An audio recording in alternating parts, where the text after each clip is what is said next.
Well, the main opposition leader in Pakistan, Benazir Bhutto, remains prisoner in a home tonight, surrounded by hundreds of armed representatives of a military government tightening its grip on that country. Faced with that, she called for its leader, Pervez Musharraf, to quit and asked the United States today to turn its back on its ally.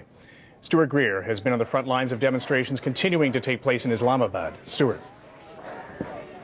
Kevin, placing Benazir Bhutto under house arrest has stopped the long march to here, the capital, but it hasn't quelled the anger or pockets of protest. Freedom! Freedom! Freedom! Freedom! Off the air, but not muzzled. Pakistan's cable news stations staged noisy protests today against emergency rule and a news blackout, now into its second week.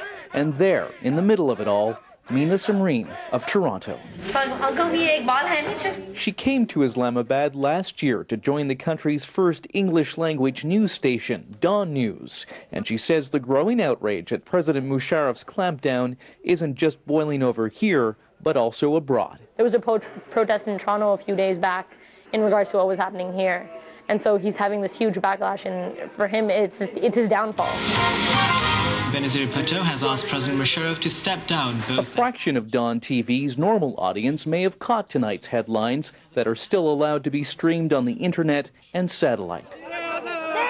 It seems Ms. Bhutto has now completely ruled out any power-sharing deal with President Musharraf. Her supporters rounded up today after calls for his resignation and for her release from house arrest.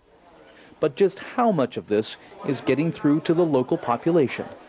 Newspaper sales here have skyrocketed due to the cable blackout, but that doesn't necessarily mean people are more informed, because only 60% of the population is literate. Most get their news from television.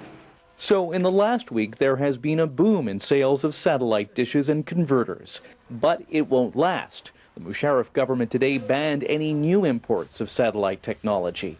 And if the media moguls here are worried, they don't show it. They say they've been through worse. We have seen violence against the media, and we have survived, and we have struggled.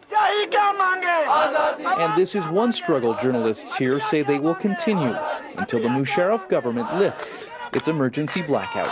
Stuart Greer, Global News, Islamabad, Pakistan.